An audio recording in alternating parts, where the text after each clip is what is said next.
Qu'est-ce que la liberté pour vous? Un concept bien précis? Ou au contraire une notion de vie abstraite? Nous est-elle due? Doit-on la mériter? La gagner? Une vie entière ne suffirait pas à répondre à ces questions. Toujours est-il qu'elle fait partie de l'histoire de l'homme et qu'elle n'a pas fini de nous tourmenter de questions à la vue de notre avenir incertain. Vous sentez-vous réellement libre? Lorsque vous prenez une décision, est-ce réellement ce que vous souhaitez? Une chose est sûre, reconnaître sa propre liberté est difficile, voire impossible pour certains. Peut-être que vous ne vous étiez jamais posé toutes ces questions, ou bien la question de votre liberté prenait déjà une part importante de vos réflexions. En tout cas aujourd'hui, je vais vous parler d'un homme qui, lui, ne se posait pas toutes ces questions, car il avait déjà toutes les réponses. Un homme qui n'avait pas peur de s'assumer en tant qu'homme libre, et qui mourut en tant qu'homme libre, sans jamais renoncer à son libre arbitre. Intéressons-nous de plus près à cet homme qu'est Sizi Azikiwe.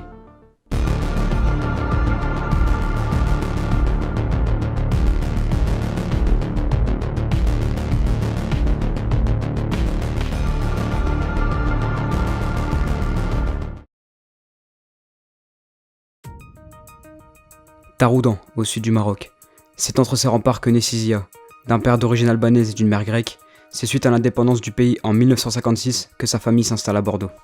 L'adolescence de Sizia est mouvementée. En effet, ses activités au sein d'un gang de jeunes délinquants lui valent de nombreux ennuis judiciaires, dont 2 séjours en prison.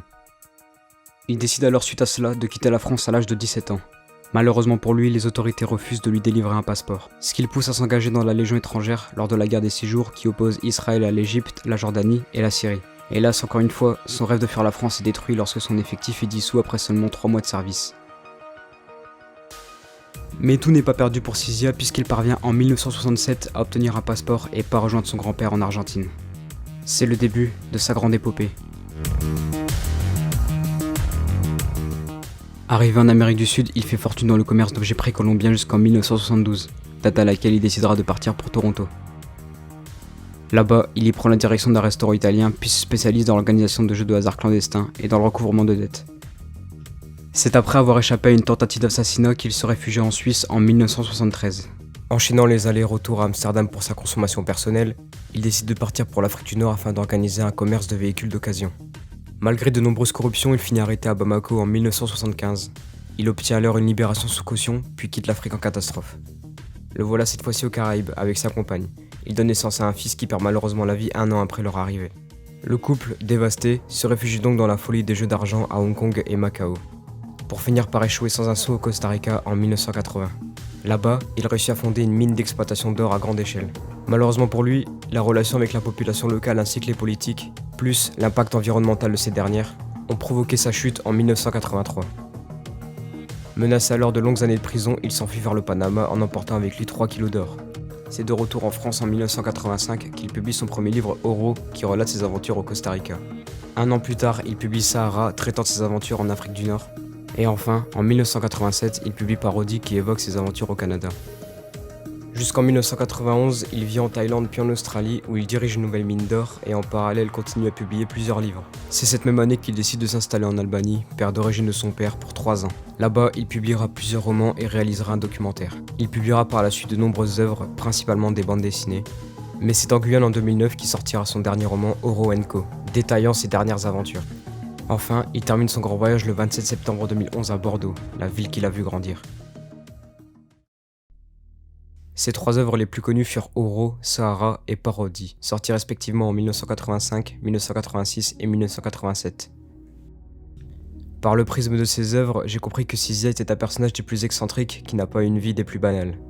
Mais lorsque je lisais ses livres, une question me traversait l'esprit. Pourquoi ce personnage a tant fait parler de lui et a tant marqué son époque ? Tel un personnage de film ou de bande dessinée, Sizia est une figure qui divise au sein des personnes qui sont entrées en contact avec son œuvre. Brutal, cynique, c'est un cynisme effrayant, d'ailleurs on s'en rend compte, impitoyable, misogyne, bon j'ai ajouté ça parce que je ne prête pas beaucoup à conséquence, etc. Pour vous. Mais vous êtes terrible. Non. Il n'y a que 2 possibilités à la lecture de ses livres, on l'aime ou on le déteste. Ainsi, le succès de ces derniers n'est pas anodin. Que cet homme soit bon ou mauvais, il attire l'œil à la vue de son tempérament excentrique. C'est ce qu'on appelle le shock value, un concept de psychologie qui détermine la capacité d'une œuvre à engendrer des émotions fortes au spectateur. Mais il serait fâcheux de comparer Sizia à un méchant de film. Sa mentalité ainsi que le personnage qu'il représente s'apparentent plus au concept d'anti-héros.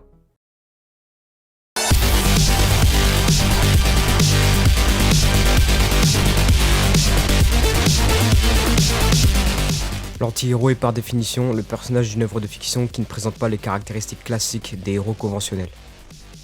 L'anti-héros peut être un personnage mauvais ou médiocre qui agit dans son propre intérêt. Il peut aussi s'agir d'un héros fondamentalement bon, mais dont les caractéristiques physiques et psychologiques sont à l'opposé des héros traditionnels. Shizyazaki est le parfait exemple de l'anti-héros. Malgré son tempérament explosif et sa vulgarité, il est une personne loyale, digne de confiance et peut montrer beaucoup d'empathie.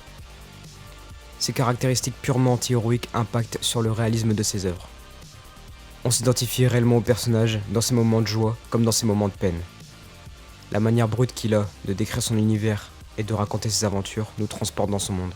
On peut voir à travers ses yeux et cela le rend plus humain, car il n'est pas exempt de défauts contrairement à la plupart des héros qui, lors de la publication du livre, n'en montraient aucun.